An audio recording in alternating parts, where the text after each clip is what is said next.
आज की दुनिया को अगर देखें तो हर तरफ सेल्फ हेल्प, पर्सनल ब्रांडिंग और बस सफल होने की ही बात होती है। इसी जुनून के बीच दी पर्पस ड्रिवन लाइफ एक ऐसा मैसेज देती है जो बिल्कुल ही अलग है, एक तरह से कहें तो क्रांतिकारी है। तो रिक वॉरेन की ये जो बेस्ट सेलिंग किताब है, ये कोई टिपिकल सेल्फ हेल्प बुक नहीं है जो बस पर्सनल सेटिस्फैक्शन के नुस्खे बताए। नहीं, ये तो एक तरह का आध्यात्मिक मैनिफेस्टो है, एक चैलेंज है जो पढ़ने वालों से कहता है कि वो खुद से कहीं बड़े मकसद के लिए जिएं। तो चलिए इस सफर की शुरुआत करते हैं, देखते हैं कि इस किताब में क्या क्या है। इसकी नींव तो पवित्र शास्त्र पर है, लेकिन लिखी बहुत ही सरल भाषा में गई है। ये किताब असल में एक 40 दिन की यात्रा पर ले जाती है, एक ऐसी यात्रा जिसमें हर इंसान के जीवन के लिए ईश्वर के जो 5 सबसे जरूरी उद्देश्य हैं उन्हें खोजने का मौका मिलता है। तो सबसे पहले बात करते हैं इस किताब की शुरुआत की, जिसने वाकई में दुनिया भर में लाखों लोगों के लिए मकसद या पर्पस के मायने ही बदल दिए। और ये किताब एक ऐसी बात से शुरू होती है जो असल में एक वेकअप कॉल की तरह है। एक ऐसी लाइन जो आपको सच में झंझोड़ कर रख देगी। बस ये एक लाइन, यही लीक से हटकर सोच इस पूरी किताब की यात्रा का टोन सेट कर देती है। देखिए, आजकल की जो सोच है, जो कहानी हमें सुनाई जाती है, वो है सब कुछ मेरे बारे में है। ये किताब उस सोच को सीधा सीधा चैलेंज करती है और हमें एक गॉड सेंटर्ड, मतलब ईश्वर केंद्रित दुनिया की तरफ देखने के लिए कहती है। रिक वॉरेन का तर्क बहुत सीधा है। वो कहते हैं कि जीवन का मतलब ढूंढने के लिए खुद के अंदर झांकने की जरूरत नहीं है। ये तलाश तो ईश्वर को जानने से शुरू होती है।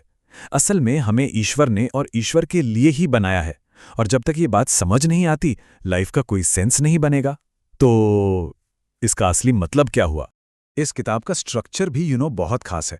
पूरी किताब को 40 छोटे चैप्टर्स में बांटा गया है और हर चैप्टर को एक दिन में पढ़ने के लिए डिज़ाइन किया गया है। और ये जो 40 का नंबर है, ये भी ऐसे ही नहीं है। बाइबल में इसका बहुत महत्व है, जहां इसे अक्सर परीक्षा, तैयारी और बदलाव के दौर से जोड़ा जाता है। और हर चैप्टर के आखिर में एक बहुत ही पावरफुल तिकड़ी है, सोचने के लिए एक पॉइंट, याद रखने के लिए एक वचन और विचार करने के लिए एक सवाल। तो ये सिर्फ पढ़ने वाली किताब नहीं है, ये आपको सोचने, डायरी लिखने और सीखी हुई बातों को अपनी जिंदगी में लागू करने के लिए भी मोटिवेट करती है। सब कुछ इसलिए ताकि एक सच्चा बदलाव आ सके। तो चलिए अब आगे बढ़ते हैं और इस किताब के बिल्कुल कोर में चलते हैं। रिक वॉरेन बताते हैं कि ईश्वर ने हर इंसान के लिए 5 उद्देश्य तय किए हैं, और ये कोई ऑप्शनल चीजें नहीं हैं या सिर्फ कुछ गिने चुने लोगों के लिए नहीं है। नहीं, ये यूनिवर्सल हैं, बाइबल पर आधारित हैं और सबसे जरूरी, बहुत ही प्रैक्टिकल हैं। तो चलिए एक एक करके इन्हें समझते हैं। पहला उद्देश्य हमें ईश्वर की खुशी के लिए बनाया गया है, जिसे हम आराधना या वर्शिप कहते हैं। इसका जो मुख्य वचन है वो कहता है, तूने ही सब कुछ बनाया है और वे तेरी ही इच्छा से मौजूद हैं और बनाए गए हैं। देखिए, आराधना का मतलब सिर्फ गाना बजाना या प्रार्थना सभाएं नहीं है। इसका असली मतलब है अपनी पूरी जिंदगी इस तरह से जीना कि ईश्वर को खुशी मिले। मतलब हमारा हर काम अगर वो प्यार और आज्ञाकारिता से किया जाए तो वो भी आराधना का एक रूप बन सकता है। तो इसे असल जिंदगी में कैसे उतारें? कुछ तरीके हैं, जैसे दिन के शुरुआत एक धन्यवाद की प्रार्थना से करना, अपने काम, आराम और रिश्तों सबको ईश्वर को समर्पित करना, और दिन भर ईश्वर की मौजूदगी को महसूस करने की कोशिश करना। अब यहाँ सोचने वाली बात यह है कि हमारी कौन सी रोजमर्रा की आदतें हैं जिन्हें हम आराधना के कामों में बदल सकते हैं। अच्छा, अब आते हैं दूसरे उद्देश्य पर। हमें ईश्वर के परिवार के लिए बनाया गया है, यानी संगति या फेलोशिप के लिए। ईश्वर ने हमें अकेला रहने के लिए नहीं, बल्कि एक दूसरे के साथ रहने के लिए बनाया है। इसका मुख्य वचन कहता है, तुम परमेश्वर के अपने ही परिवार के सदस्य हो और तुम अन्य सभी विश्वासियों के साथ परमेश्वर के घराने के हो। तो सच्ची संगति का मतलब है ईमानदारी, एक दूसरे के प्रति जवाबदेही और एक दूसरे का सहारा बनना। ये सिर्फ चर्च जाने की बात नहीं है, बल्कि खुद एक कम्युनिटी, एक चर्च बनने की बात है, एक आध्यात्मिक घर की तरह। इसे अपनी जिंदगी में लाने के लिए क्या कर सकते हैं? किसी छोटे ग्रुप में शामिल हो सकते हैं या खुद शुरू कर सकते हैं।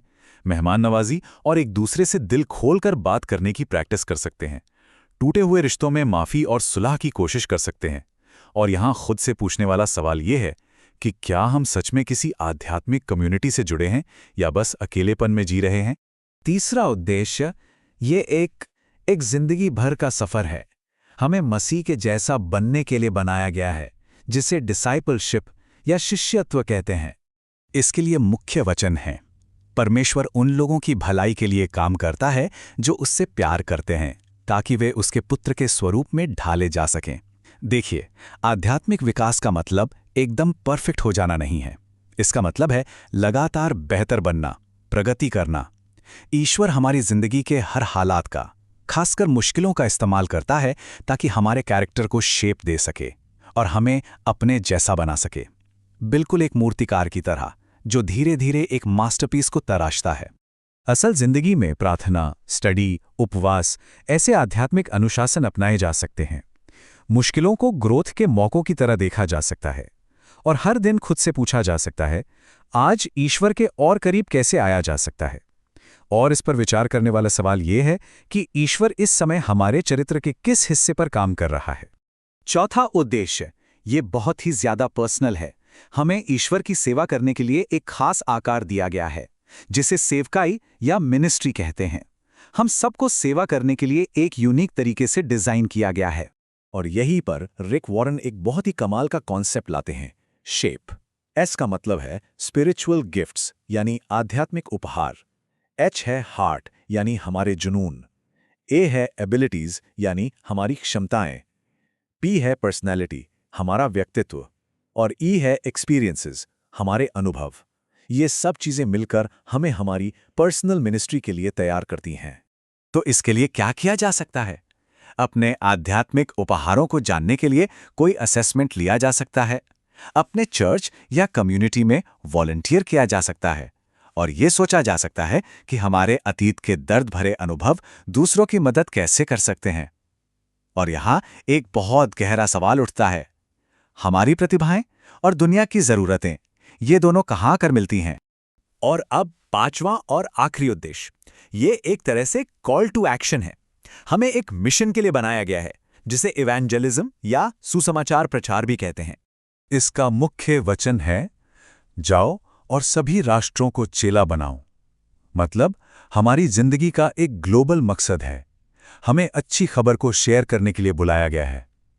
और ये सिर्फ बोलकर नहीं करना है, बल्कि अपनी जीवन शैली से, अपने प्यार से और अपनी सेवा से करना है।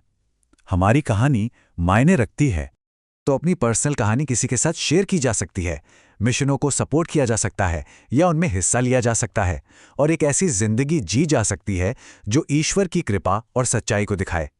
अब सोचने वाली बात यह है कि हमारी जिंदगी में ऐसा कौन है जिसे ईश्वर के प्यार के बारे में सुनने की जरूरत है, और हम इसके लिए क्या कदम उठाने वाले हैं। तो ये थे वो 5 मुख्य उद्देश्य। अब जब हमने इन्हें समझ लिया है तो चलिए किताब की कुछ और गहरी बातों और बोनस थीम्स पर भी एक नजर डालते हैं। पहली चीज, अनंत काल को ध्यान में रखकर जीना। मतलब ये जो जिंदगी है, ये उस अनंत काल की तैयारी है। रिक वॉरेन हमें एक लॉन्ग टर्म, एक इटर्नल विजन के साथ जीने के लिए कहते हैं। दूसरी बात, उद्देश्य की शक्ति। एक मकसद होने से जिंदगी आसान हो जाती है, स्ट्रेस कम होता है और मोटिवेशन बढ़ता है। और तीसरा, और ये बहुत ही पावरफुल है, ईश्वर कभी किसी दर्द को बर्बाद नहीं होने देता। जब हमारा दर्द ईश्वर को समर्पित हो जाता है तो वही दूसरों की सेवा का एक प्लेटफॉर्म बन जाता है। इस किताब में कुछ ऐसी लाइंस हैं जो हमेशा के लिए याद रह जाती हैं। चलिए उनमें से कुछ पर नजर डालते हैं। पहली है, आपको ईश्वर ने और ईश्वर के लिए बनाया है, और जब तक आप यह नहीं समझेंगे तब तक जीवन कभी समझ में नहीं आएगा। दूसरी लाइन हमारी प्राथमिकताओं पर सोचने को मजबूर करती है। सबसे बड़ी त्रासदी मौत नहीं है, बल्कि बिना उद्देश्य के जीवन है। और तीसरी, विनम्रता यानी ह्यूमिलिटी की एक बहुत ही गहरी परिभाषा। विनम्रता का अर्थ अपने बारे में कम सोचना नहीं है, यह अपने बारे में सोचना ही कम कर देना है। तो अब सवाल उठता है कि ये किताब आखिर पढ़नी किसे चाहिए, किसके लिए है ये? ये किताब हर उस इंसान के लिए है जो जिंदगी में थोड़ा खोया हुआ या अटका हुआ महसूस कर रहा है, या आध्यात्मिक रूप से कुछ खालीपन महसूस कर रहा है। ये उन लोगों के लिए है जो और गहरी शिष्यत्व चाहते हैं, उन लीडर्स के लिए है जो दूसरों को विश्वास के रास्ते पर गाइड करते हैं। छोटे ग्रुप्स, रिकवरी प्रोग्राम्स या यूथ मिनिस्ट्रीज के लिए भी ये बहुत अच्छी है। और सच कहूं तो ये हर उस इंसान के लिए है जो जिंदगी के गहरे मतलब को लेकर थोड़ा भी क्यूरियस है। तो हम अपने इस विश्लेषण के आखिर में आ पहुंचे हैं। चलिए अब कुछ आखिरी विचारों और सवालों पर गौर करते हैं। देखिए, द पर्पस ड्रिवन लाइफ सिर्फ एक किताब नहीं है, ये जिंदगी के लिए एक आध्यात्मिक रोड मैप की तरह है। ये एक आसान जिंदगी का वादा नहीं करती, नहीं, लेकिन एक सार्थक, एक मीनिंगफुल जिंदगी का वादा जरूर करती है। ये हमें क्लैरिटी, हिम्मत और विश्वास के साथ जीने के लिए बुलाती है, ये जानते हुए कि हमारी कहानी उस बहुत बड़ी कहानी का हिस्सा है जिसे ईश्वर खुद लिख रहा है। तो जाते जाते कुछ सवाल सोचने के लिए छोड़ जाते हैं। पहला सवाल, इन 5 उद्देश्यों में से कौन सा उद्देश्य इस वक्त सबसे ज्यादा जरूरी लग रहा है और क्यों? दूसरा सवाल, इसी हफ्ते एक ज्यादा मकसद भरी जिंदगी जीने के लिए कौन सा एक छोटा ठोस कदम उठाया जा सकता है? इसे कहीं लिख लेना अच्छा रहेगा। और आखिर में एक बहुत ही गहरा सवाल, जब ये समझ में आता है कि ये जिंदगी हमारे बारे में नहीं है, तो सफलता या सक्सेस को लेकर हमारी समझ कैसे बदल जाती है? इस पर जरूर सोचिएगा।